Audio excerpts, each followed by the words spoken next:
The Seaview Naval Academy stood like a fortress against the crashing waves of the Atlantic steel stone, and tradition forged together by decades of discipline. It was a place where weakness was exposed, strength was tested, and reputations were built or shattered in silence.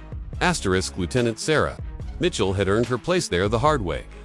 She wasn't born into privilege. She wasn't protected by powerful connections. Every stripe on her uniform represented years of sacrifice. Sleepless nights, bruised knuckles, and moments when quitting would have been easier than standing tall. Yet she never quit. At 32, Sarah had already seen more real combat than most officers twice her age. She had led missions that never made the news, saved lives without medals, and buried teammates whose names were spoken only in hushed tones. To her, Seaview wasn't just an academy, it was a responsibility. And on one fateful morning, it would become the stage for the most defining moment of her career. A tense arrival. The academy buzzed with tension long before the helicopters arrived. Cadets lined the parade ground in flawless formation.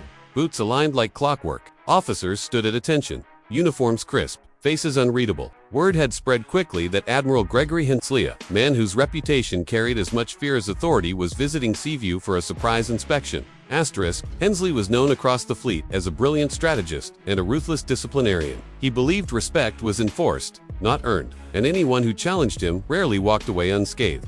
Sarah stood among the senior officers. Posture straight, eyes forward. She had reviewed the inspection protocols twice, prepared her department thoroughly, and ensured nothing was out of order. Still, something felt off. As the helicopter blades cut through the air and settled onto the landing pad. The silence grew heavier. Admiral Hensley stepped out tall, silver-haired eyes sharp with calculation. His gaze swept across the officers like a weapon assessing targets. And then, without warning, his eyes stopped on Sarah. The first strike. The inspection began smoothly enough until it didn't. Hensley questioned instructors aggressively, dismissed answers mid-sentence, and mocked junior officers in front of cadets. His words weren't just harsh, they were deliberately humiliating. Then he reached Sarah. So Hensley said loudly, pacing in front of her, Lieutenant Mitchell, combat specialist, decorated, impressive record. On paper, Sarah kept her eyes forward. Yes, sir. Hensley smirked. Funny thing about paper, it doesn't bleed. A few cadets exchanged uneasy glances. Hensley circled her slowly. Tell me, Lieutenant, do they teach you real authority out in the field? Or do you just rely on brute force when words fail you? The insult was clear. Sarah felt the heat rise, but her voice remained calm. Authority is earned through leadership and accountability. Sir. The air froze. Several officers stiffened. That wasn't the answer Hensley expected. His smile faded. Careful, Lieutenant. Confidence can sound a lot like defiance.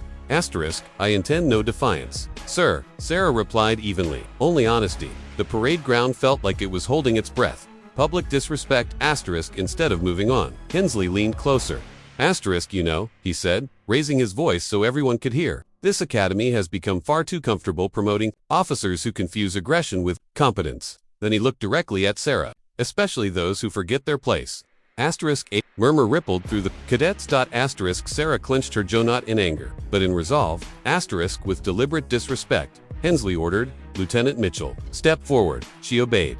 Explain to these cadets, he continued, why someone like you deserves to stand among leaders rather than follow orders in silence. It was a trap. Sarah knew it, everyone did. But she also knew something Hensley didn't. A calm before the storm. Sarah took a breath. Then she spoke not loudly, but clearly. I deserve to stand here, she said, because leadership is not about intimidation. It's about responsibility, about protecting those under your command, even when doing so costs you personally. Hensley laughed, sharp and dismissive. Bold words, he said, but words don't prove strength. He paused. Perhaps, he added coldly, you'd like to demonstrate the discipline you claim to represent. The implication hit like thunder. Gasps spread across the formation. Sarah understood immediately Hensley wanted to humiliate her physically, to remind everyone who held power. But instead of fear, something else rose within her. Clarity. The challenge permission to speak freely. Sir, Sarah said. Hensley raised an eyebrow. Granted. If discipline and strength are what you wish to test, she continued, then test them properly. The crowd went silent. Hensley stared at her. Explained. Sarah met his gaze without flinching.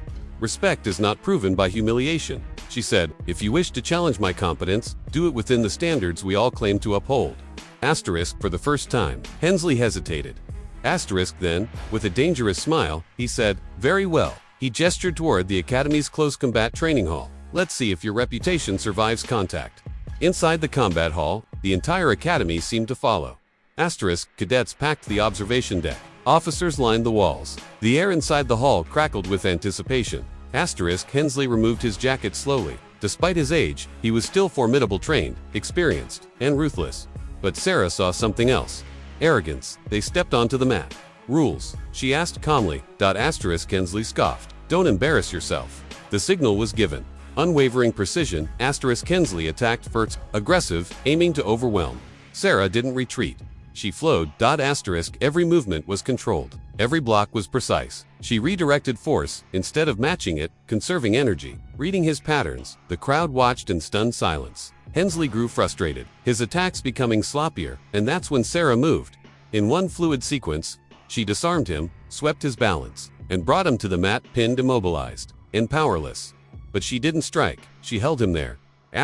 Breathing steady. Expression.com. The message was unmistakable. The moment of truth.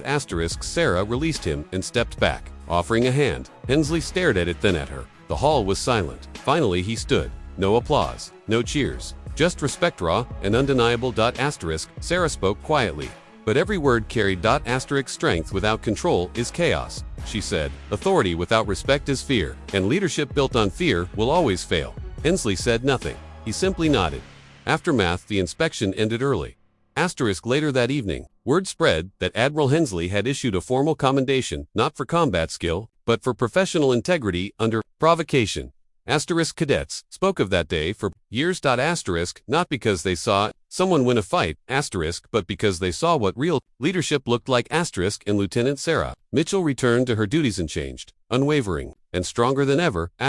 Because some battles aren't won with fists. They're won by standing your ground. Disclaimer: this story is fictional and created purely for entertainment purposes. Any resemblance to real individuals, events, or organizations is purely coincidental. The narrative does not target any country, institution, or individual. Viewer discretion is advised. If you want even longer, 7,000 to 8,000 words, more dramatic dialogue, more action scenes, YouTube optimized narration style, just tell me.